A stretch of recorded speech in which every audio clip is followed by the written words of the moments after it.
What's good, everybody? Episode 56 of the Slip Away Podcast coming right at you.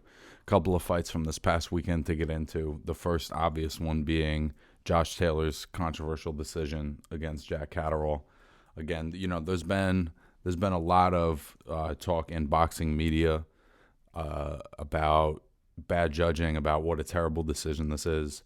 I read this morning that the British Board of Boxing Control is going to investigate the scoring in this fight on some level. I definitely thought that Catterall won a close fight, but I think it was a close fight, honestly. I'm not sure I understand the level of outrage around the decision. I don't see this fight as a Pacquiao-Bradley. I don't see this as a Williams-Lara. I don't see it in that class of robbery. There's been a lot of bad decisions, right, in boxing. And I'm truly always calling out bad judging on this show. If I see a decision I don't like, I'm calling it out. This, to me, is a bad decision that's like it's not a flip a coin fight, but for me, so I scored the fight 113 to 112 for Catterall. I thought it was a close fight. Ultimately, the knockdown proving to be the difference. I thought that while he did a really good job off the back foot, landing his left hand, be it looping or straight, he was landing the left hand over and over and over again. And he did a beautiful job of that. I don't think offensively that he did that much outside of that, though. I don't think the rest of his offense was that creative.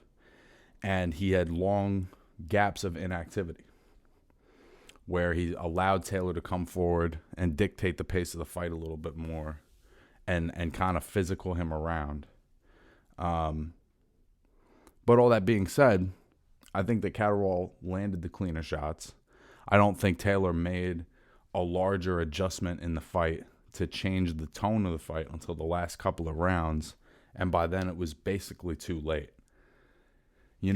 Do I think that 113, 112 for Taylor is an atrocious score? I don't know if I think it's an atrocious score. Maybe I need to go back and watch the fight again. But I saw a 1-point fight, and I was judging it pretty carefully. At the end of the day, though, I think that Catterall deserves to be called the undisputed champion at 140. When the stakes are that high, even if in a fight with small margins of separation, like you would hope that they get that right so that the real champion is the champ.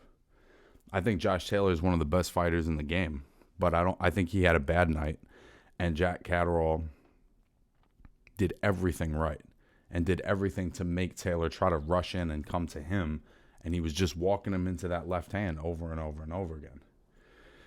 Taylor did some good things, going to the body and putting pressure on, but the jab wasn't really there. His foot movement and his reaction defensively was not there in the way that it generally is.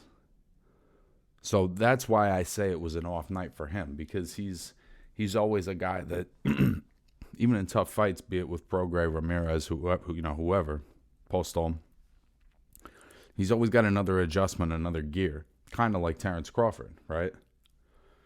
He didn't have that in this fight. Fortunately for him, I think Catterall took his foot off the gas just a little bit, where Taylor was able to get some momentum in the back half, a little bit. So weird fight. I mean, Taylor's going to have to move up in weight. He's going to have to move up in weight. I can't imagine continuing to drain himself down to 140 at his height and reach and his frame and his age. I can't imagine that that's helping, any of those things I'm talking about, like reaction time and defense and punch resistance and all that. It can't help. He's a big guy for 140. He needs to move up. He probably needed to move up a while ago, but being the undisputed champ, you feel obligated to defend those belts, I'm not sure that I'm interested in seeing him fight Terrence Crawford immediately the way it's been talked about. I'd like to see him in with some other top-level welterweight. Not sure who that is. Maybe it's, somebody like, Jamal James, or, I would even maybe like to see Josh Taylor, Keith Thurman. I think that would be a great fight anyway. And it would be a chance for both of them to really solidify themselves as one of the top 3 or 4 guys at that weight. One of the guys that deserves Crawford or the winner of Spence versus Ugas. So, and for Catterall, I think, it's obviously devastating because he probably should be the undisputed 140 champ. But the thing is after that performance, I'm way more interested in seeing him in the mix with other guys at 140. I would love to see him fight the winner of Ramirez and Pedraza next weekend. I would love to see him in with Jose Zepeda. I would love to see him in with Regis Prograis, Montana Love. There's a ton of guys at 140 that are killing him right now. And after that, I would have had very limited interest in seeing him against any of those guys. I wasn't that interested in seeing him fight Josh Taylor. You know what I'm saying? But because he, I think in my eyes and in a lot of people's eyes, beat Josh Taylor clean, fair and square, we all know what we saw. So I would love to see him back in a big fight as soon as possible against any of those guys I just named. Potentially a rematch between the two of them at welterweight, I would love to see as well. So I honestly think that this can be a positive if he can get past that devastation of not getting that decision. I think that he's just, more people are going to be interested in what he can do at 140 now. And the belts are going to be vacated, so he should be able to be in the title eliminator or fight for that belt once they are vacated. You know what I'm saying? It's a close enough fight either way. So, on that undercard, Cuban prospect Robesi Ramirez stopped 14-1 Eric Donovan. Ramirez improves to 9-1, 5 knockouts. I think this guy, I'm really high on Robesi Ramirez. I think he has all of the defensive skills and the IQ of a Cuban boxer that you would want them to have. But I think that he's actually a little bit more fan friendly than guys like Lara and Rigondeaux and even Ugas. He knows how to get on the front foot, but he's so smart defensively. He picks shots off with his gloves. He's moving his head. He does that little drop feint where he just stops in his tracks and he kind of, forces you to hesitate. I think Robesi Ramirez is the logical next featherweight champion. I don't know that anybody at featherweight has the skill set to beat him. And so far, he's shown the ability to adjust and adapt, learn from a loss in his first pro fight. He has a lot of Lomachenko-like characteristics. I'm not saying he's at that level yet, but I think that he's still young. He's 27, 26 years old. He's got a lot of time to develop. So I just wanted to touch on that. Keep your eyes out for Robesi Ramirez because I think he's a young guy that's the future of the featherweight division. And real quick, I don't think Mark Magsayo could beat him. So I think if he can get a fight with Mark Magsayo, you're going to see a new featherweight champion. The last fight I want to talk about real quick is my fellow New Yorker, Chris Colbert, dropping a decision to Hector Luis Garcia. Not a great performance. Not a great performance. Great performance for Garcia. He put together his combinations beautifully. He didn't let Colbert breathe. Colbert hit him with some hard shots, in the first 3-4 rounds, and none of it deterred Garcia at all. He stayed really poised and relaxed. He didn't. What I really liked about what he was doing was he was mixing up the quick flurries with the hard shots. The quick flurries were kind of setting up the hard shots, you know what I mean?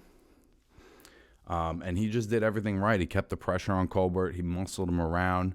He clearly has some punching power because Colbert wasn't dying to, trade with him. His defense to offense transition wasn't great. It was very you go, I go.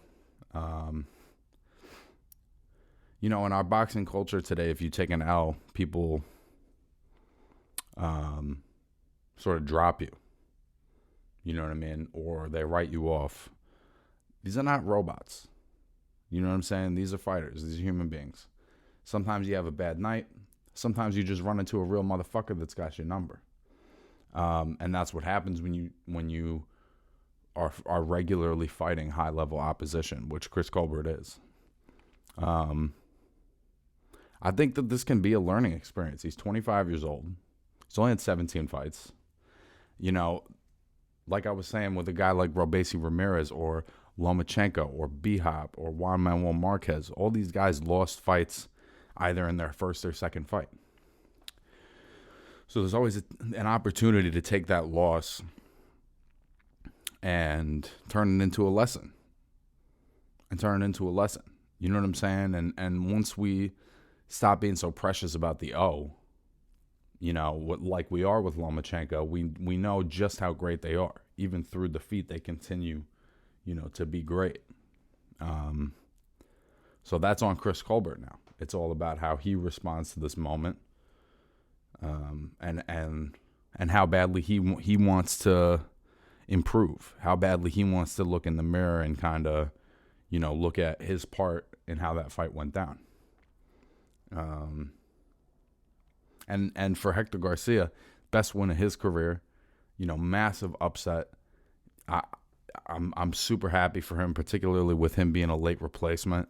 I think he absolutely beats Roger Gutierrez, so he's well on his way to a title, and I think he deserves it. He's a really good fighter, very versatile, and congratulations to him.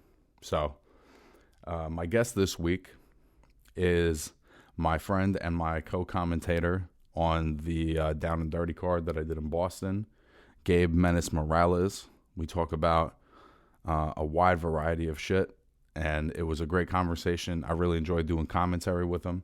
I enjoyed this episode, so yeah, enjoy my conversation with Gabe Menace Morales.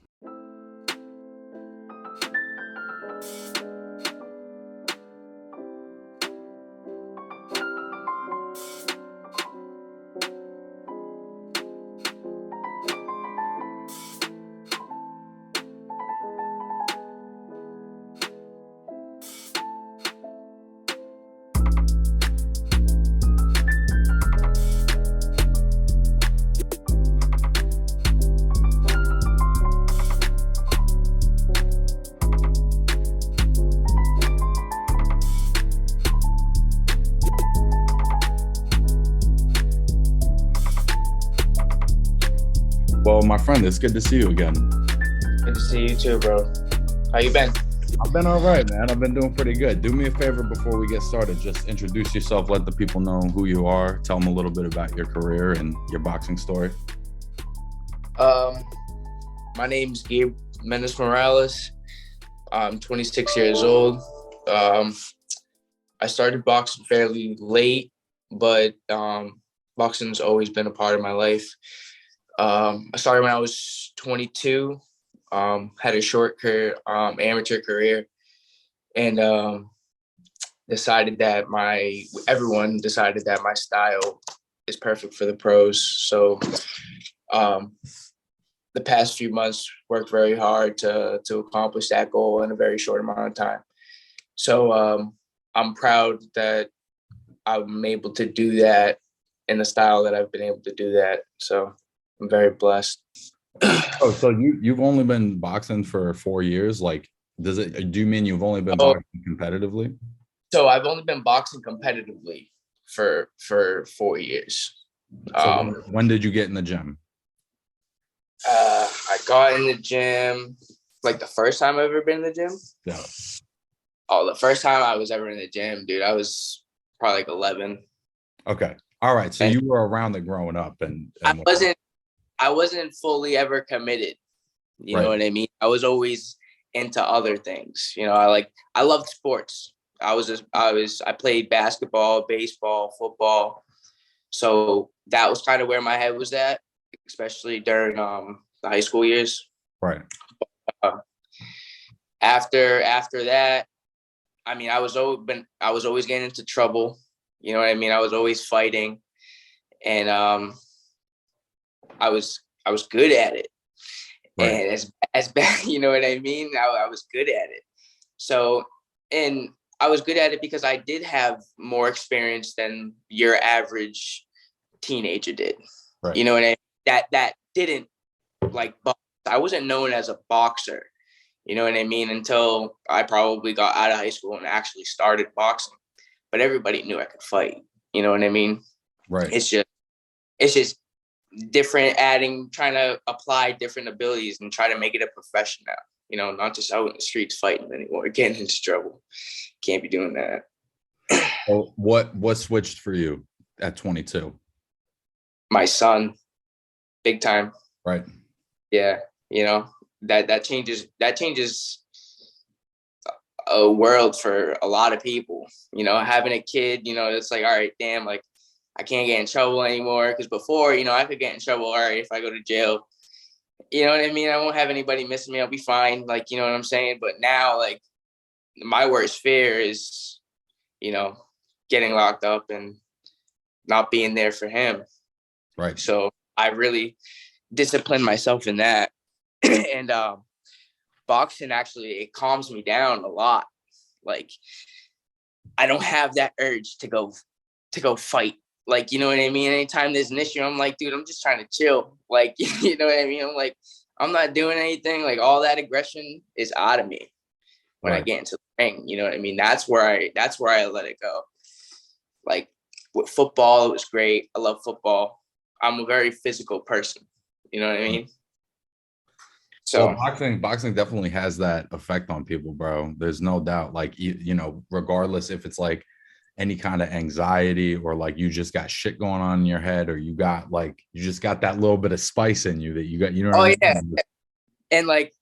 And I've always been that person that like you look at me and I look like you're like, oh, this kid ain't nothing.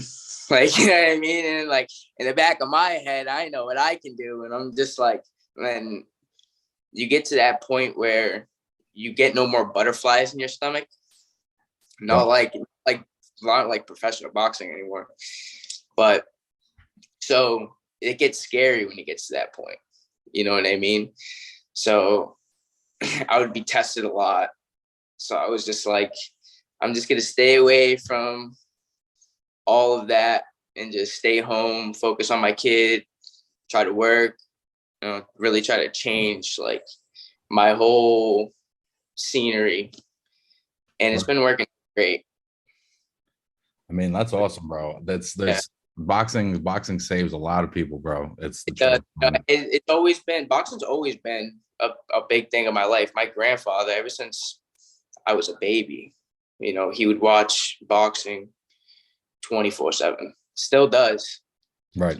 He comes to my fights now. Like that was one of the big things like I wanted to accomplish in my life was like showing my grandfather, like, you know what I'm saying? Like, yeah, I do it. Like, and he was there for my pro fight. So just that alone, like, was a big accomplishment for me. He's been a big part of my whole love for boxing, you know? So, and then my dad too, he was never a coach. He coaches. My dad's the coach. One of the many coaches. Everybody loves him. You know what I mean? He knows what he's talking about. And you would think he's been doing it for 20 plus years. You know what I'm saying? But in all reality, he has, because me, like, he was always teaching me shit. You know, I've known the 1, 2, 3 forever. The 1, 2, 3 slip, duck, roll. He was teaching me that since I was 10 years old, dude. You know what I mean? Yeah. So now it was almost like Cinderella putting her foot in the perfect shoe. Like, you know what I mean? It worked out perfect, especially for my family. They all love it. Everyone loves it. My mom, you know, my whole family, my grandmother, they all get into it, dude. It's a good time. That's awesome, man. That's awesome to have your whole family kind of back. Whole family. They got my back, my whole family. It's awesome. That's a beautiful thing, bro. And what's crazy too, I was just watching some of the sparring footage you sent me. You don't look like a guy who's only been competing a couple years. And everyone says that. People have been saying that since I was an amateur. They'd be like, "You're lying. Like he he has way more fights than you say. But it's like, no, dude. Like, I remember being 14 years old. I was in the gym with Dickie Eklund when he was in Gold's gym. Wow. And he was training me for like a little bit, not too long. And one of his fighters, I don't know if you remember him, Joey McCready, the Irish Joey McCready. Mm-hmm.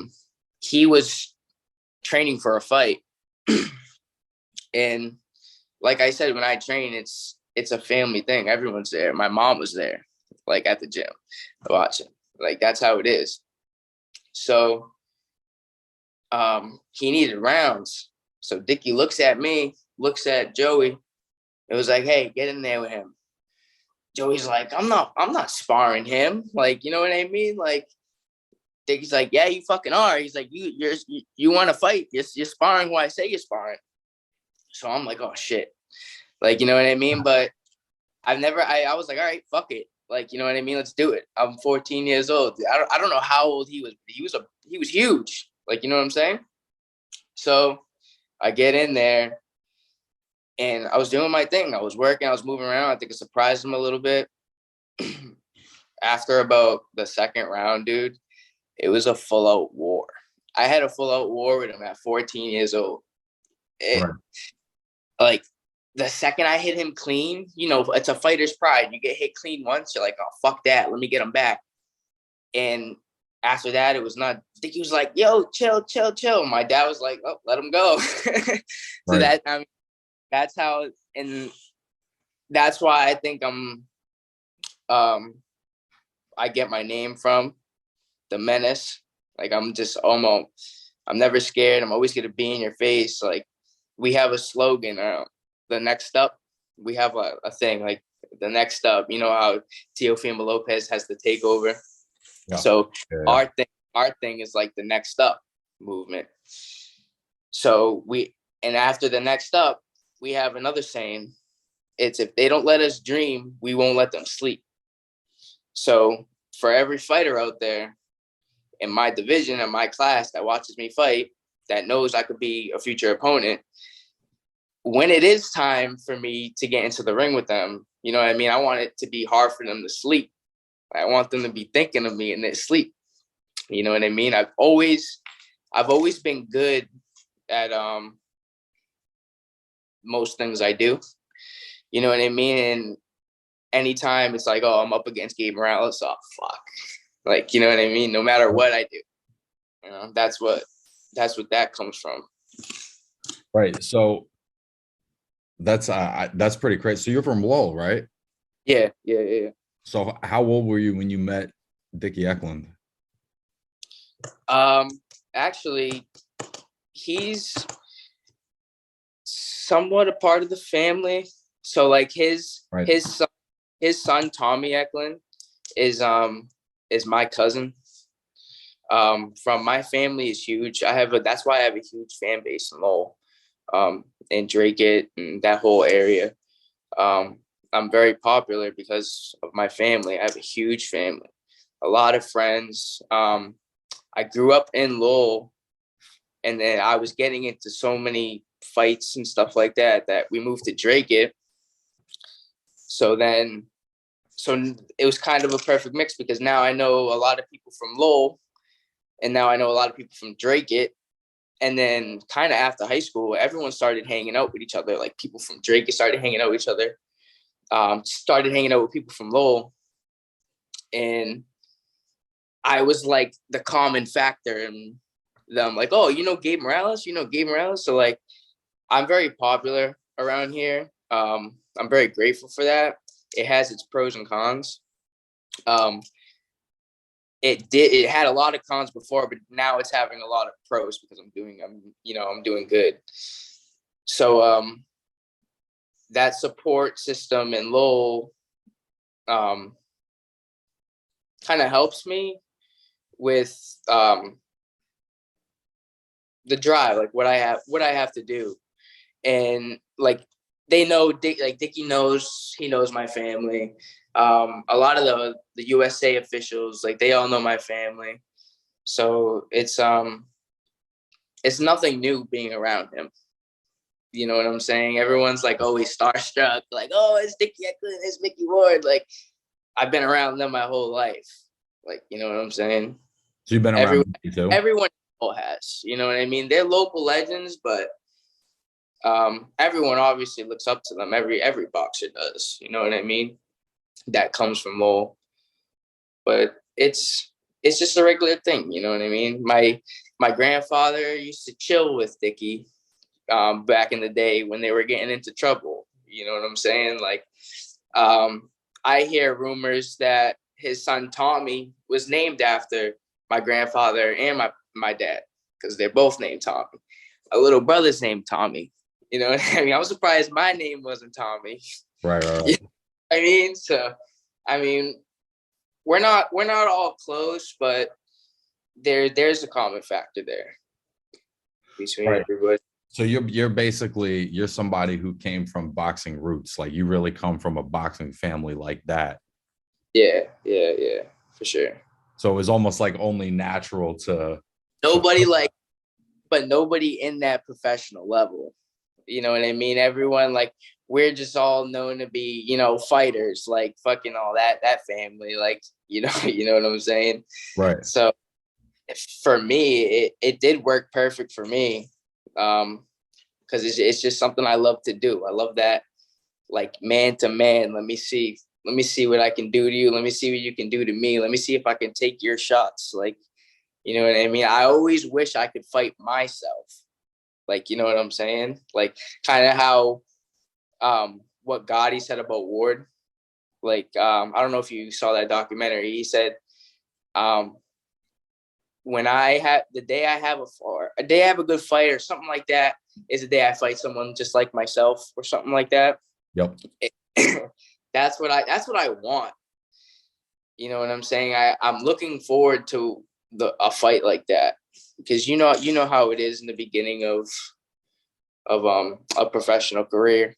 It's like you have to take these kind of stepping stone fights, but yeah, you do need them. You definitely need them. 100%. And like you had two early stoppages, right? And then you had a decision win against Stacey. And I feel like I could have put Stacey out. But I fought Stacey 2 weeks right after my first one. And Stacey had been training for that fight. Was on BoxRec. Both of those fights were on BoxRec at the same time for a while. So they knew.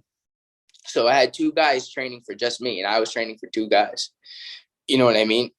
So after that first professional fight, I wouldn't say I was drained, you know what I mean? But I was, like, emotionally, because you go through so many emotions, like, you know what I'm saying? Through that first, that debut, bro. And I had to be prepared for it right after. It sucked.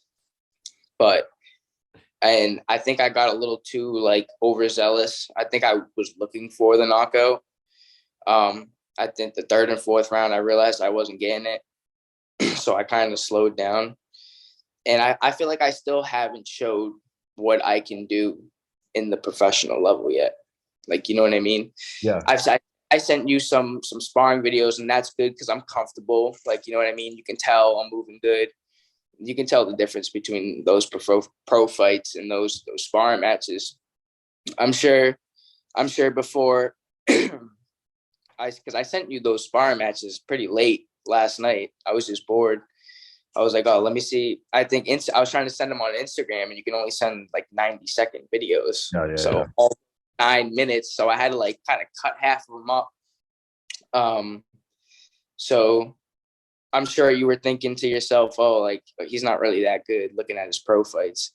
And then look at the sparring, and it's like, dude, that's not the same fighter. You know what I mean? So I can't wait to show the true type of fighter I am. And I think that's just going to work out with the perfect, like, style making, like, you know, style matching.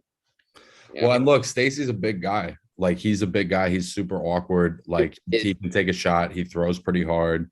So it's Yeah. also, you know, when you start fighting different levels, even when it's like a little step up, you know, like I actually thought when I was watching that fight, the first 2 rounds you came out super aggressive, and then the third round you kind of took a step back. You started boxing and you started using Yeah. your angles a I little bit more. I knew I wasn't getting it, Yeah. and to be honest, I had nothing in me anymore. Like after that 2 week turnaround, it's a fast turnaround for any fight, and he was training for months for that fight. Yeah. So it's not like he was just called like that week. Like, you know what I mean? Like he knew he was fighting, and he trained really hard for that fight. He was cut. His legs were huge. And he caught me once, and I felt it for sure.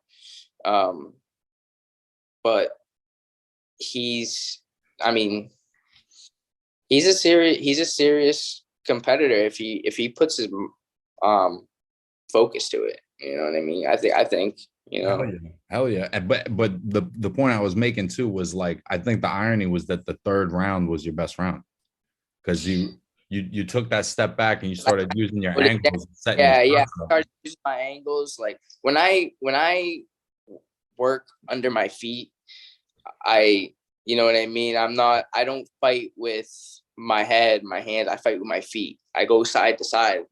I Yep. tried to be people don't like fighting southpaws. I do. I like not only do I like fighting southpaws, I like to fight southpaw because I feel like it messes up an orthodox fighter.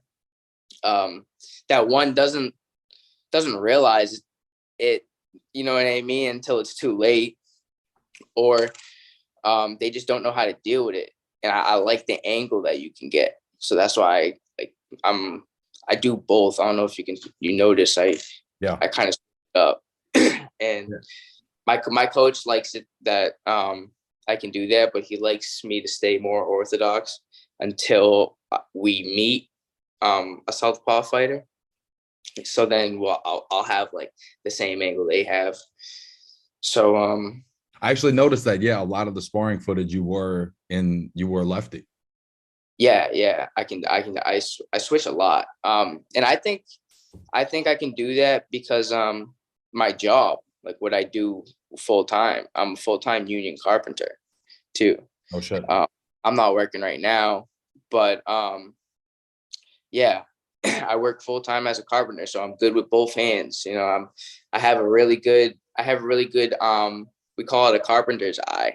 Like I see everything level. So I see a lot of angles. So when I'm fighting, I'm literally looking at the ground, looking at his feet, trying to find the angle. I don't think a lot of people do that. Right. And you cut that Loma to the side real nice. And I started doing that right after I watching Loma. Yep. Like it was like, oh, watch Lomachenko. And I sat there and I watched it, and I fell in love. Like, you know what I mean? That of course I found my own style after that. But just the angles alone, I got from Lomachenko. You have to watch him to understand those movements. Like he did ballet till he was like 8. He didn't even box. His dad knew he wanted him to box, but he was like, "Yeah, you get a ballet first." Like you don't think of that shit. Like no one thinks of that, Yeah, and that'll humble you too. and that's a difference maker. Like I have good rhythm, um, but when I can move around. I can go this way, and then all of a sudden I go this way, and people are like, "How the hell did he do that when his legs were like this, like all crooked?" Like, you know what I mean? It's just I don't know. I can just move my body certain ways, and it gives me the ability to get that angle. And then once I let my hands go, it's trouble for sure. Yeah, and also, you know, the higher up you move in competition and the more creative you have to get, like that shit's gonna be so Right, valuable. right, and that's what I look forward to. You know what I mean? I feel like fighting these guys um that you have to go through your in the beginning of your career, they're hard. They have no like style. Like you can't figure them out because they don't even know their style. So especially with Stacy, he didn't know what he wanted to do. So I didn't know what I wanted to do. And then after a while, I was just like, all right, I can't knock him out because, you know what I mean? One, I didn't have enough energy, and two, I don't know what he's doing. So we're just gonna rock all these 4 rounds and just trying to get the rounds in, because that's what I need in our reality. Right. And sometimes, it's like the Rigondeaux school of thought where it's like sometimes if you land 3 good ones and the other guy doesn't land any, you won that round, even if it's Right, not the prettiest round in the world. Like right, that's your round. right. And that fight definitely wasn't the prettiest, but I mean, you gotta take it. You gotta take what you can get. How many amateur fights did you have before you went pro? I was not even 10 fights, dude. I never went open. Wow. Yeah, I never went open, bro. I've been novice, and after novice, I went straight to pros, dude. Because ever since I started boxing, um, I've been sparring pros, Right. especially Harry, the Hitman Gigliotti. Yep. Me and him have hundreds of rounds, dude. I can't even count how many rounds me and that kid have. You know what I mean? From the start of my career. So a lot of people realize, well, this kid can hang with, people who've been doing this for 10 plus years. You know what I mean? And I was green. So, and to me right now, I still am green. You know what I'm saying? It might not look like it, but that's what amazes me is, imagine right now, I don't even look green, but I feel green because I've only been in the game for 4 years. I know where my potential can go. I know I'm not even close to what I can do. And You know what I especially since you're in the gym with guys that are at that higher level, you know what I'm saying? And you're able to compete with them. Obviously, you're mean? not fighting guys that are at that level yet, but you have that experience to have that confidence. Yeah. Right. Right. Um, Was your thinking behind turning pro quickly? Was that an age thing, or was that more of just like nah, I'm ready, like it's time? it, it wasn't an age thing at all. Um, because I would have never started boxing if I was worried about age. You Right. know what I mean?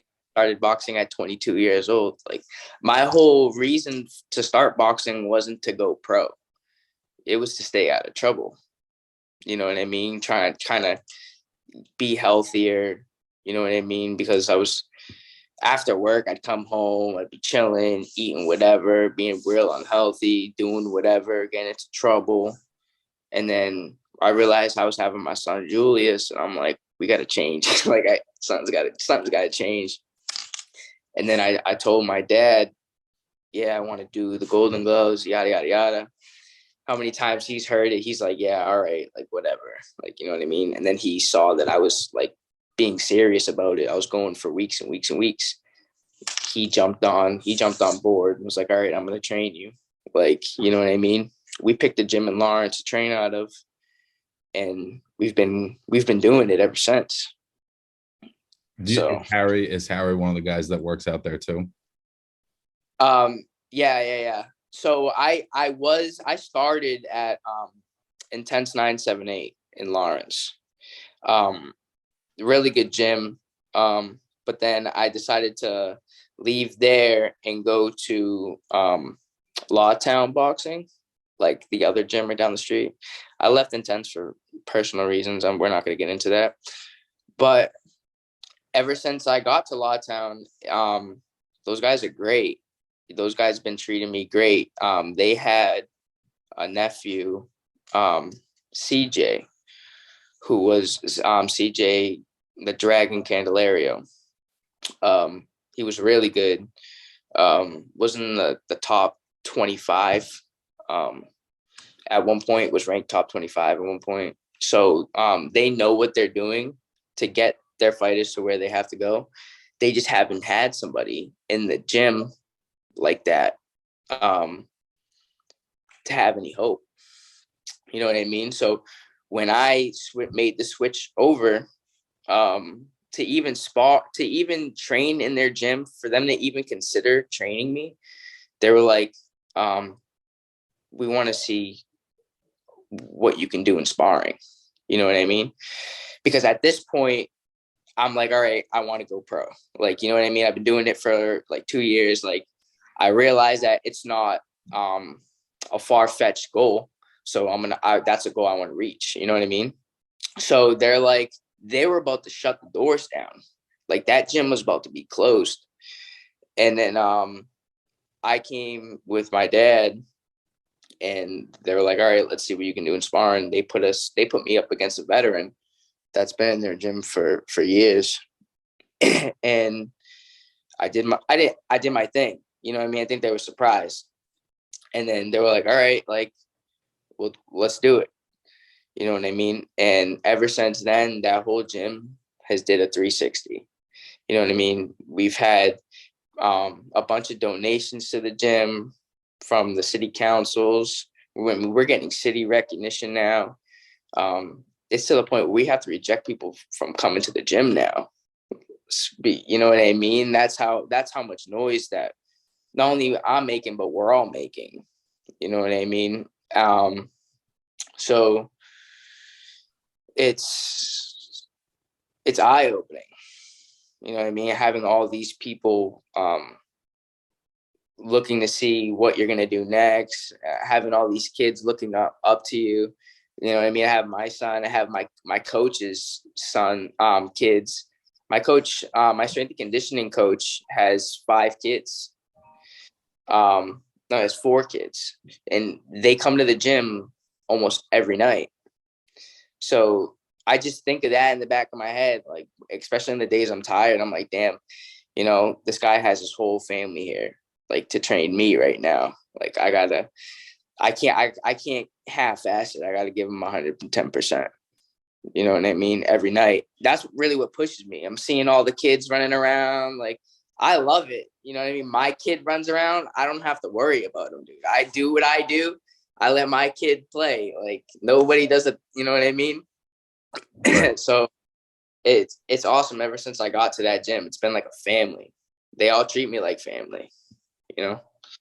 And that boxing, it's like it's already a solitary sport. You know what I mean? It's crucial to have, or it's not crucial, but if you have, you know, community backing and family backing, it's a huge advantage. Dude, you want to see something crazy? So we just moved to this house in Haverhill, right? And we had this empty space that we didn't know what to do with. Let me show you something. This is my like garage area. It's a little messy right now, but we have everything. We have heavy bag. We got the Colbert bag that Ryan Garcia has. Nope. We got everything. Dude, and this rattles my whole house. And nobody in my family gives a fuck, dude. I got the double M bag. Damn, bro. I got the slip. I got the slip. I got everything, dude, down here. We got this.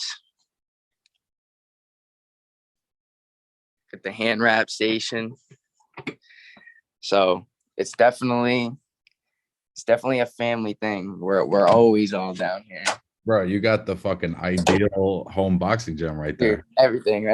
We don't even need the gym, but it's cool. You know, everyone loves it, especially my son, which pushes me to go harder. Your son's into the boxing too? Oh, he loves it, dude. He's been in the gym with me since he was a baby. And I saw at the fights the other night, he was having a fucking great time. Yeah, he loves it. He gets in trouble at school, and they're like looking at the way he's throwing punches, and it's like they're like, "Are you taking him to the gym?" And I'm like, "No." Yep. You know how kids are. They fight. They want a toy. You know, one whacks the other one, and then mine throws a fucking straight jab right down the pipe, and they're like, "Whoa." Yeah, with your kids got some fucking technique. I mean, bro, I was the same way as a kid, bro. I would show up to school with fucking shiners and fucking my hands. Right. Like, I would show up, my face is all fucked up. And my teachers would come up to me like, you know, is everything okay at home? I'm like, yeah, everything's great at home, actually. Yeah, right. Dude, we lived in a rough household. Me and my brothers, they were always fighting. You never knew. You hear a loud noise in this house, you don't know what it was. Yep. You think it's two people fighting. That's hilarious, bro. Funny. What was the point where you like, are you fighting full time now? Or are you not doing carpentry or working at all? Like, No, I'm waiting to get back into work. I have to work. It's just a reality until I don't. You know what I mean? And I'm not the type of person that's gonna stop everything and put his all eggs in one basket. You know what I mean? I've been doing it for 6 years, so I'm a journeyman. I have a pension, an annuity. You know what I mean? Especially healthcare. You know what I mean? I have a son, so I'm not fucking around. I'll go and do those 8 hours of work because we start at like 6 a.m. So I get out at 2. You know what I mean? I have the rest of the day to train after that and do whatever I want. Especially when I can pick up my kid and go right to the gym. You know what I mean? It's not my kid's not in the way. You know what I mean? So, and I like having money in my pocket. It's less stressful, dude. You know what I mean? Who wants to live like that? right. I don't. It's almost like the trade-off is, you can do it full time, but then you got other stressors outside the gym. Right. And I'm just like, I'm not about that, dude. You know, like I know my ability. You know what I mean? And I know I can do it. You know what I mean? But it's definitely a little harder. It takes a little bit more discipline. But it's something I'm not used to. You know what I mean? I'm used to that. How much time can you put into the gym after a full work day like that? Because you're not fucking sitting around. So we're in the gym. So I get out of work around 2:30, depending on the start time. And then I get home around 3. So I pick up my son from school every Tuesday and Thursdays. And that's in a different city because we had to move complete different cities, and then changing the schooling over in the middle of the school year, especially with COVID, wasn't a thing. Especially he's not in school, he's in daycare. He's only 3, he's only 4. So it's hard. Like sometimes you got to go pick him up, then come all the way home for an hour because I have the keys to the gym. You know what I mean? I could go straight to the gym from work, but I like to come home, take a shower because I might be dirty, drywall, dust all over me. You don't want to sweat when you have drywall all over you.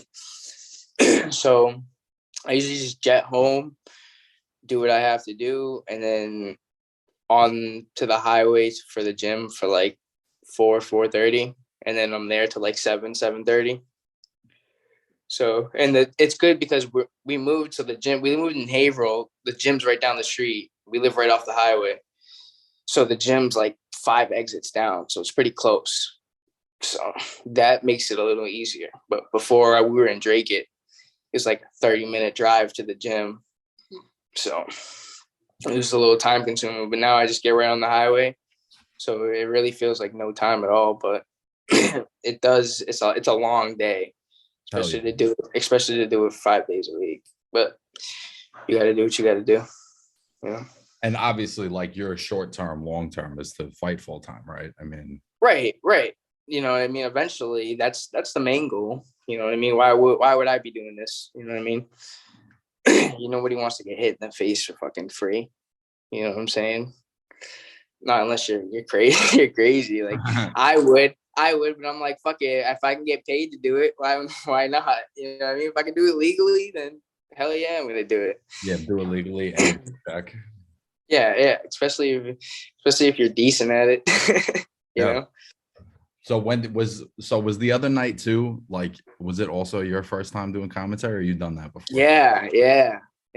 I'm not good around the camera. I don't know if you noticed like the beginning like of our Zoom meeting. Like it takes me a little bit to get comfortable, especially like I'm not in front of the camera all the time.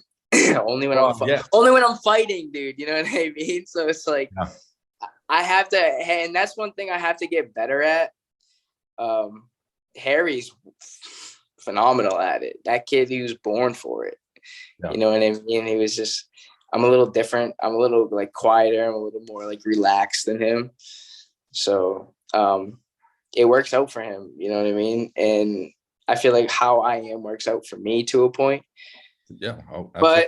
But I definitely need to like be more outgoing and put myself out there more. You know what I mean? I feel the same way too, bro, because it was the first time I was doing it. I've only ever done podcasts and radio and talking shit at the gym and da da da da. Right, right. You're trying, it's the combination of like trying to be yourself, but also be professional. So not be Right, yourself too much. right, You know right, what I mean? right. So like, and being professional is something you got to get used to, because I was always a hothead, you know, a firecracker. You know what I mean? So now I'm just trying to like take it easy. So use my words more, use my brain more. You know. I thought we did a great job. It would have been cool to have 3 months. Oh, I wish we had 3 mics. It would have been awesome. You 10 know what I minutes mean? in, when I did the first couple fights with Harry, and then I did a couple with you, and then you guys did one together, I was like, this would be cool if all three of us had a mic. Dude, I know. It sucked it happened the way it did, but I think we did good working it out. Me, you, and Harry. You know, that was definitely a cool experience, for real. That was cool as shit. A lot of people hit me up after the fight, like that was cool. Yeah. Same. And when you can do anything like that, it's pretty cool. Especially like, you know, there's people watching back at home and like listening to everything you're saying, so you can't sound like an idiot. Yeah. You know what I mean? It's funny. But I said to my parents, I was like, it's definitely something like I could do. Like you know what I mean? There's fighters that commentate all the time. Almost every show you see, there's a fighter commentating. That's like the new, and especially that's like the new movement. Is it used to just be that retired guys did the commentary. Right. Now it's guys that are still doing it. You know what I mean? Right. Like Keith Thurman. Keith Thurman, You know Sean Porter's been doing commentary now for years. Keith Thurman, Sean Porter, Danny Garcia did some a little bit. Like, everyone does it. You know what I mean? Huh? Danny Jacobs. Yup. He's a really dude. good It's cool. You know what I mean? It's nice to see guys like that like can be professional, like real dogs. You know what I mean? That can be professional like that. That's a goal for sure. Well, I think like the last, like the newest, not the generation now, but the generation like when we were kids, the guys that we watched growing up, like I feel like they made it so that people see the fighters as like the boss of their brand now. You know what I mean? So it's I think that's a good thing. You know what I mean? Because every fighter should have like his own style. Like, you know what I mean? And each style is obviously marketed different. So they all have their own little things, and it works for them. It's kind of hard to brand off, like, you know how we have like the next up movement. It's not, you can't just put 5 people into one category. You know what I mean? Yeah, we're the next up movement, but I'm Menace, you know what I mean? Then you have the Hitman, you know what I mean? Then you have Luke. Luke don't have a nickname yet, but then you have Luke and you have Jimmy. Like, these guys have their own brands that they can build. It's like a tree. Exactly. You know what I mean? Just the next up is just the root. You know what I mean? That's what it's about. You know? Absolutely, bro. Absolutely. And I think like the post Floyd era, like it really did used to be that, you know, the promoter. Yeah, it was just the promoter. It's like, now we can do all that. Like, we have social media. We can do all the marketing ourselves. Like, we don't have to wait for anybody to do that. I could call this person, send them some videos or pictures, and 30 minutes later you can have something that you can post and promote whatever you want. Exactly. You know what I mean? There's people that do it all over. And especially in Lowell. So like, anytime somebody's doing something in Lowell, I'll shout them out. You know what I mean? When you do that for them, they do it for you. Like, you scratch my back, I scratch your back. And that's just how everyone makes progress, you know? Right. 100%. So I guess having seen all the sparring video and the limited fight footage, how would you describe your style? Like, how would you describe your style to somebody who hasn't seen you or hasn't seen the Dude, best? this is the question that I've been dreading. I don't even know, dude. Like, I feel like I have to ask you that. What do you think? I think Because I mean, I like to bang. I'm a brawler, bro. I can take a punch and I can give one. Like, I'd rather take a punch so I can give you a good one. Like, you know what I mean? It's happened in my last fight. Like, I let the guy hit me, and I just hit him with an overhand left that dropped him. So, but my dad, he's teaching me to be more, you know, hit and don't get hit, move, use your defense, because you know my whole family's invested into this, so they don't like to see me getting hit, obviously. So their big thing is defense for me. well, and I think like there's a lot of fighters that you can say that to them, but it's not in their nature. It's not in their DNA. But watching you, you have those instincts. Like, you know, when to take that little step back, when to roll, you know, like, You know what? It's because it's like I love the art of boxing. yeah. Like when you see someone do something, it's like a lot of people don't appreciate it, but I am like, holy shit. Like like when you block something and you come back, like with the same hand you block with, boom. Yep. To be able to do that, it takes a like that quick. It's like it's muscle memory. You got to do it over and over and over and over and over again. Like nobody can just think of it and just do it. Like it's just you automatically do it. So like my mom's asked my dad before, like when I'm slipping punches, I'm rolling under punches that aren't behind me. She's like, how do you see that punch coming? It's like, you don't see it. You feel it. It's like, you know what I mean? It's almost like a Spider-Man sense. It's almost like a Spider-Man sense. And like, you've been in that situation so many times where if a guy goes like this and he misses you, what's he coming back with? Right. He's not going to come back with this hand. It's impossible. He's going to come back with this hand somehow. So, you know what I mean? So once you duck this one, be careful for this one. This one's coming. Right. You know what I mean? So that's how I'm always like trying to get out of the way. And it's also just good habits, right? Like if you're in the pocket with the Philly shell, if I throw the back uppercut, I'm going to run thereafter. You know what I mean? I love the Philly shell. It's so hard to do. A lot of people, I'm trying to like craft it, but everybody loves it, but nobody knows how to do it right. Yeah. You know what I mean? Nobody knows how to use that shoulder. You got to put this hand in front of you. Use this shoulder, this whole side of your body for any right overhand right they throw. That whole right hand. And then this one's just going to protect both sides. This protects the body. This is all you got to do. Keep your chin tucked. We work the Philly shell. We work the Philly shell a lot. A lot. Because if you know how to use it, it does make you tricky to hit. But guys also, I think, forget that they can move their head, that they can bend their legs. Exactly. I feel trying to catch and roll. Like you got to drop when the overhand comes. You got to right. You got to drop your hands to do that. And if your hands are right here the whole time, it's hard to get the angles that I like to get. Mm-hmm. You know what I mean? When I'm in the Philly shell, I'm usually leaning. You know, I'm like this, and it gives me those angles that I want when you miss. Right. You know what I mean? You throw the overhand right, boom, I'm coming up with this. You throw the left hand, boom, I'm like this. And then I'm coming over with my left. Yep. Like, you know what I mean? It's just a lot of muscle memory. We do it a lot because we see a lot of people try to do it. But anytime we try to see people do it, we always critique it because we try to do it too. So, and that's all my dad, that defense. It's all my dad. I'm personally like, as like a gym rat, and I've trained guys and shit and whatever, like I personally tend to lean more towards like there's two schools of thought. There's everyone has a plan until they get hit, and then there's everyone has a plan until they can't land a punch. Right. I tend to lean more towards this one. It's not right. When it's frustrating. You can't hit somebody and then they're in front of you and then all of a sudden they're over here. Like it's happened to me. So I was like, dude, I have to learn how to do that. And when you get to a certain level, bro, everybody can take a shot. You know what I'm saying? Yeah. Like, it's not about like dude, you hitting.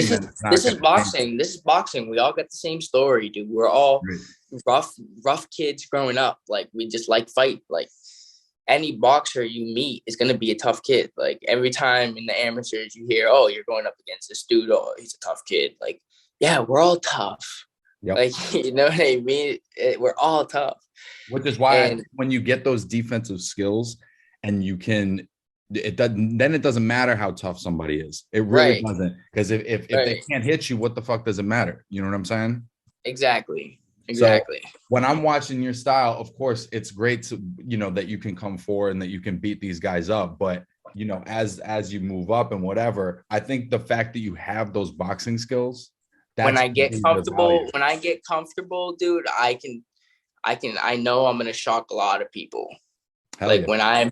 when I'm fully confident, like in my next fight, we're hoping to fight somebody, that's southpaw, that's a little shorter than me. So I think I'm going to have yet or no?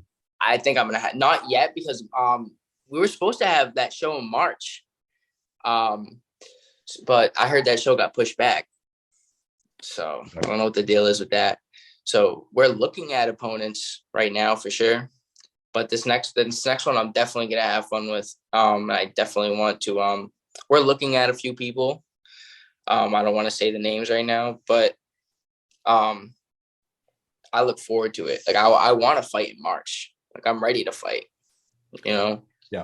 You know who I was going to compare you to actually, like, and maybe this is aspirationally, like, I think you could have a very similar style to Regis Prograis. You think so?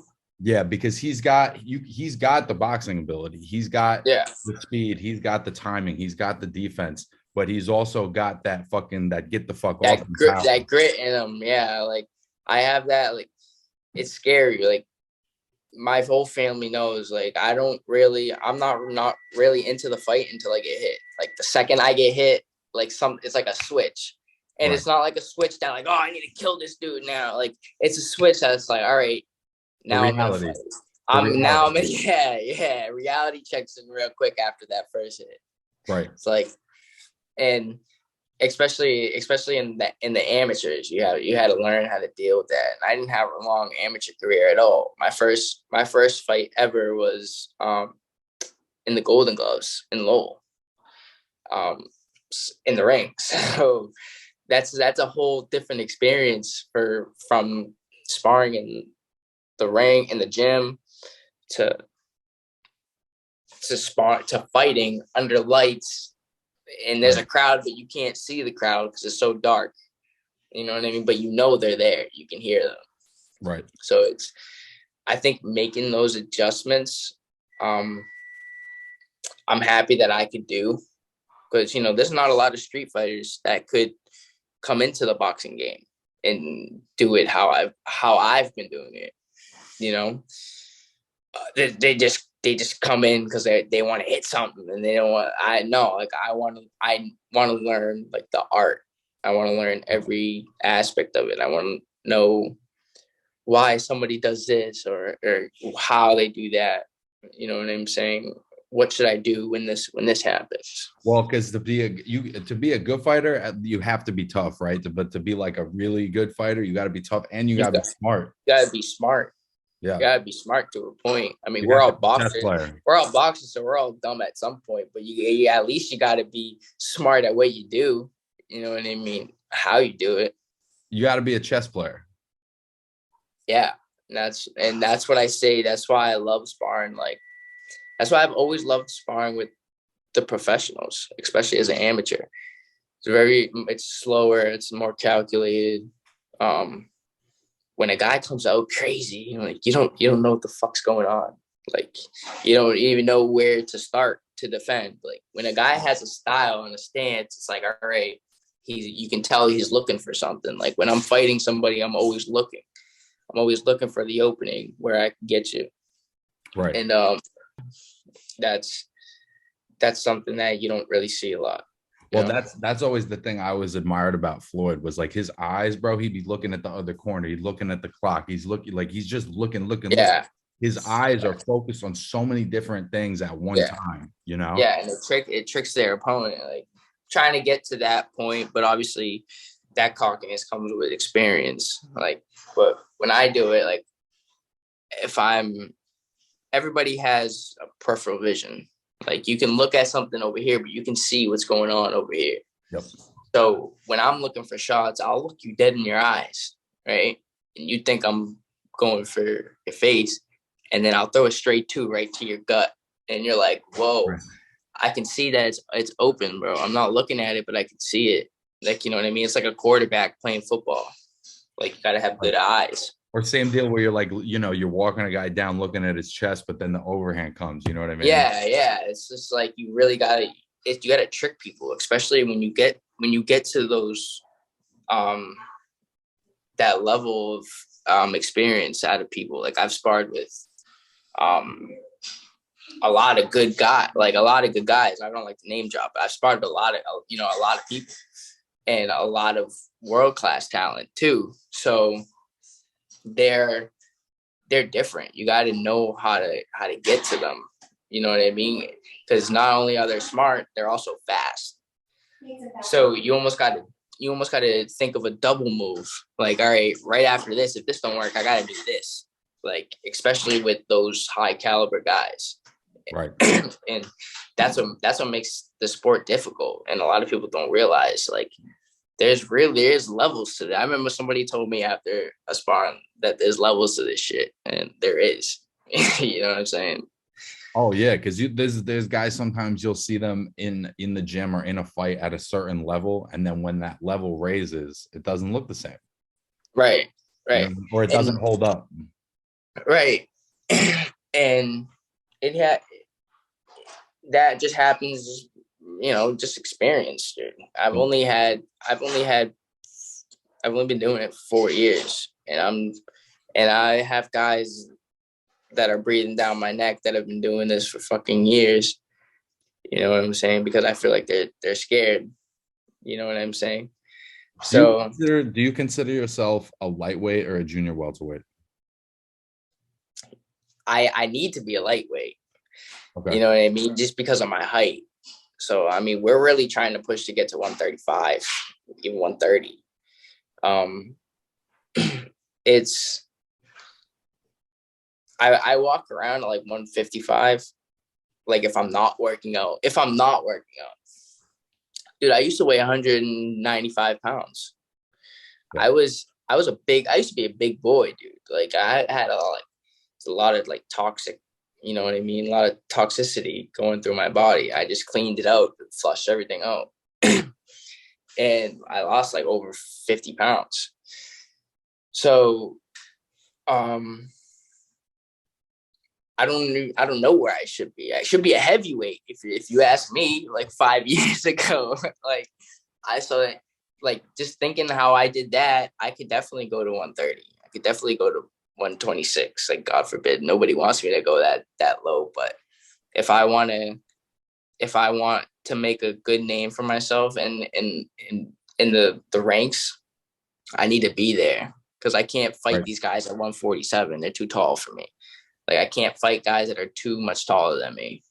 Or even, even at 140, I mean, Josh Taylor's like, he's almost 6 feet tall, you know? Right. The guy. These guys, that's something I have to consider. You know what I mean? I have, like, when I get to that level, it's just the beginning for me right now. So I'm trying to figure out not only myself, but I'm still trying to figure out the game still, because I'm still new to this. Not a lot of people know that. Right. So I feel like as the competition gets more serious, like I obviously will get more like serious as the fights go. Right. And I think it'll just be easier for me to get down to like that 130 mark, especially if I have a heads up and time. It's like, all right, I need to stop eating this. Like, you know what I mean? I can do it, but you need that motivation to do it. You know what I mean? Right. Like you're gonna get down to 130. There's got to be something good to get down. If I'm down to 130, I'm a skeleton, dude. I have no fat on me already to begin with. So well, and you're like 5. What are you? 5'7", 5'8"? I'm 5'7". So yeah, I'm not that tall, but so it looks like I'm stockier than I actually am. You know what I mean? But in all reality, I look around, I look like I'm 160. I'm really 140. Like, you know what I'm saying? It's just Right. because I have taller stature, that wider stature. So it tricks a lot of people with somebody like Harry, who's like close, is like 5'10", you know what I mean? Somewhere like that. And he's skinny, but we weigh the same. You know what I mean? Right. So I was going to ask you too, and especially I think lightweight's probably the sweet spot in a lot of ways, because it's also like it's a big division right now. It's a money division. Right. Right. That's most, you know what I mean? That has the most attention. You know what I mean? Yeah. People are looking for somebody to fill in a spot. So I'm looking to be that dude and upset somebody one day, you know, because I know how the game works by now. Like these guys that they're pushing on these big shows like, you know, DAZN, Top Rank, these guys, they've been watching these dudes since they were in the amateurs. You know what I mean? Those are the people who get signed. You know what I mean? The only chance of me getting signed like that really is taking out one of their guys. Right. And I do look forward to do that. I did that my first professional fight with Killer Cam Arnold. I wasn't supposed to win that fight. I went in on the A side corner, but that promoter, he didn't think I was gonna win. That kid Cam Arnold was his boy. You know what I mean? He set me up. When I took the setup, I knew what he was doing. We knew what he was doing, but I knew I could beat the kid anyway. You know what I mean? So I was like, I don't give a fuck. Like, I'm gonna fuck up all your plans, dude. And that's what I'm looking to do on the bigger scale. You know what I mean? At one point in my career, I wanted to take that B side if I have to. If I don't, great. But if I do, I will. And I'm going to try to beat the shit out of the dude like I did in my professional career. You know what I mean? The guy, he announces him. He's like, he called him something. The knockout artist, he called him. He's like, Killer Cam, the knockout artist. And my whole family, my friends were like, they were scared. You know what I mean? They were like, what? Like, you know what I mean? This kid is 6-0 in MMA and knocked out every single person that he's fought. Like, I'm like, yeah, I'm fighting him. I'm gonna knock his ass out too. Like, right. You'll see. And they're like, everyone was like nervous for me to take that fight. Like, other than me and my team, like, obviously we didn't give, like, we're like, this guy's an MMA guy. He should have no business being in the ring with a boxer. Right. You know, at all. And I should have no business being in an octagon, you know, because I don't wrestle and I don't throw kicks. I don't think, you know what I mean? So, I mean, it was kind of a bad decision making on his part, but it worked out beautifully for me because you can't have a professional like debut like that. Like I couldn't dream of it any better, like the way it went. Right. You know what I mean? I still can't believe how it happened the way it happened. You know what I mean? That kid was supposed to be a tough kid, or he is a tough kid. You know, I've seen him fight after that too, so he is. But it was shocking. I surprised myself. I did, but I didn't. Like, you know what I mean? But it was just like a holy shit. Like, you actually fucking did it. Right. Like, you actually did what you said you were gonna do. And, right. Not for nothing. It's like, you know, 2021, that's a tough year to go pro in boxing. You know what I'm saying? In like world history, you know what I'm saying? And you fought 3 times, you know. And I think I feel like boxing just started getting popular these past like 3 years. And I think, well, like back, like popular again, I would say. Yeah. No, I get what you're saying. Especially with this lightweight division being so hot. The heavyweight division was kind of the one who set it off. And then the heavyweight kind of went on its own path. But I feel like I started in like the perfect time because like if I started and then the pandemic hit, I wouldn't be to where I'm at right now. I was doing this before the pandemic, so it just gave me that extra time. And then during the pandemic, fighting was the only thing people were watching. That was the only thing people were doing. Fact. You know what I mean? The NBA wasn't going on, the NFL wasn't doing anything. Not nobody other than Dana White. You know what I mean? And then everyone started following suit with the fighting, which and all the bubbles. yeah, and it really helped out the whole fighting scene, the fighting game, and really bringing the sport back. And that's what I'm trying to do in my area, is just because this area where we're at, the Merrimack Valley, you obviously know this is where Mickey Ward's from, Dickie Eklund. So the whole Merrimack Valley is just filled with boxers and gyms, and everybody's in the community. It's a real big boxing community down here in Lowell. It just goes to show, that I can do it. You know what I mean? Because we have just that community that's gonna push with me. Yeah. Yeah. Well, I guess real quick before I let you go, I've been thinking about. I wanted to ask like an actual like maybe lightweight or that neighborhood boxer. But what do you think George Kambosos should do next? What is he supposed to do right now? Isn't he already matched up to fight somebody? I don't think so. I don't think so. He's coming off a big win over Teofimo. That's like the biggest upset. Dude, that was a good win. That was crazy. Nobody gave him that fight. He believed in himself. Dude. He schooled him. He didn't just like beat him up. He gave him a boxing lesson for like 6 or 7 rounds of the fight. Somebody with heart like that, dude, it's, I look up to that guy, because somebody with heart like that and just being the underdog and just saying, like, just having no fear, bro. He looked him dead in his eyes and was like, fuck you. Like, you know what I mean? He didn't give a fuck. Like, that's how all fighters should be.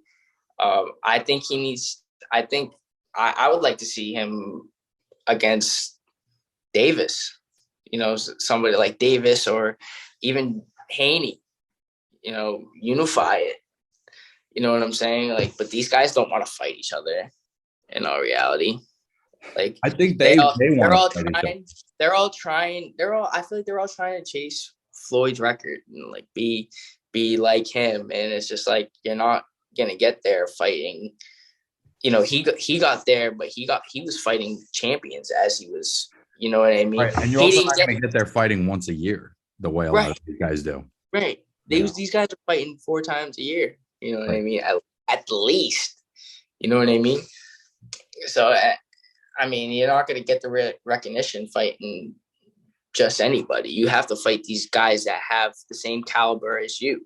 You know what I mean? So I can't just, that's why people can't wait for me to fight somebody who's, got the talent that I got. You know what I mean? It just goes to show you what type of real fighter you are. You know what I mean? If you have a guy who has a bunch of champions under his belt, he's fought a ton of champions despite his record, whatever. You know what I mean? You have to really put that in play. A guy can be 12-0, but all the dudes he fought don't even have wins at all compared between all of them. So yeah, it looks good. You get 12-0, but who have you fought? You know what I mean? And that's the big question that these kids are getting nowadays, especially on the platform that they're on. You know what I mean? I feel like Kambosos wants to fight. Like, that guy wants to fight. And he's been in there with some tough guys even before Teofimo. So it's like people might not have known him, but by the time he got to that stage, tough guys, he's ready.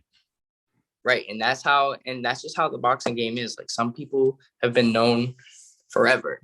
You know what I mean? Some people haven't, but those people who haven't could easily take, you know what I mean? Like, Ryan Garcia has been known since he was a kid, you know what I mean, for boxing. Yeah. It's all timing. It's like with anything, you know what I mean? We're just waiting for that time where it's our time. You know what I mean? Right.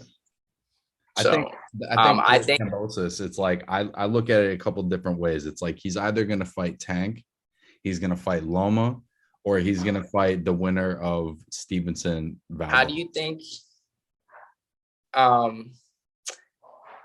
do you think he does against Loma? See, Dude, how did you feel about the Loma and the Teofimo fight? So I honestly thought that fight was a draw. I'm not saying it's a robbery. I'm not saying it was close, dude. Teofimo was hitting him with the harder shots, but I feel like Lomachenko could have won that fight if he started a little earlier. 2 rounds. He did.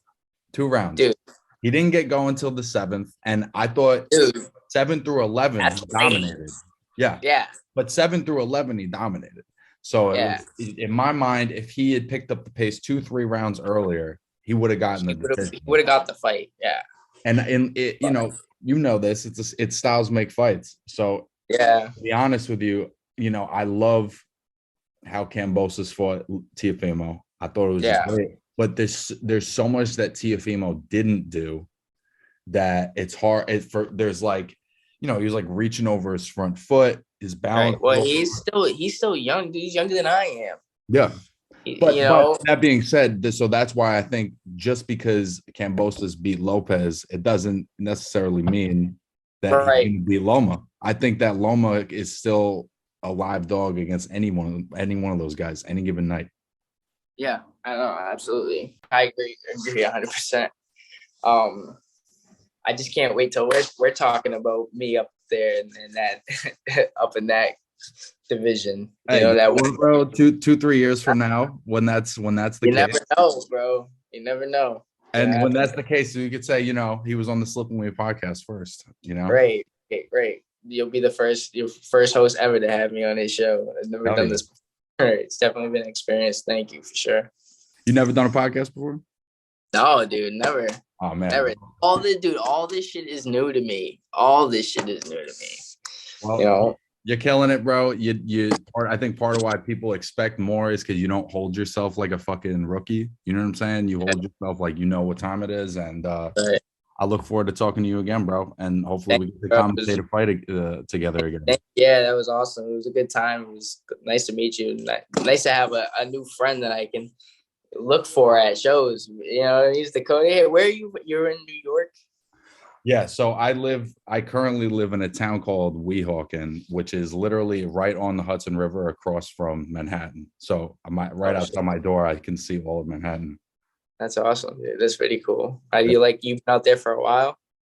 I grew up out here, bro. This is where I'm from. I'm a New York kid all day. To be honest with you, I know almost nothing about Boston. I was getting a crash course in Boston the other day. Yeah, I was like, how did you make it over here? So the way that happened was if you watch the show at all, I've had this guy Otis Griffin on a couple of times, and he won a reality show, The Next Great Champ. He put me on to Mike Reyes because he trains and manages guys, and he had a guy that was supposed to fight on that card we commentated the other day, but he got injured. He got injured before the fight. So once he connected me to Mike, that was how I got put on the card. So it's just meeting people through the internet. Yeah. That's awesome. Dude, that's pretty cool. So I wandered my way in. For sure, bro. You made 2 good friends, me and Harry, bro. Harry had nothing but good things to say about you, for sure. Well, maybe we can have you both on at the same time sometime. Yeah, for sure. Let me know after he gets his time. Come here, buddy, real quick. Oh, yeah, Nakey. My son wanted to say hi. He's always free balling. He's nuts. All right, buddy. I got to get to daddy duties. I'll catch you later, brother. Good talking to you. All right. Thanks, boss. Thank you.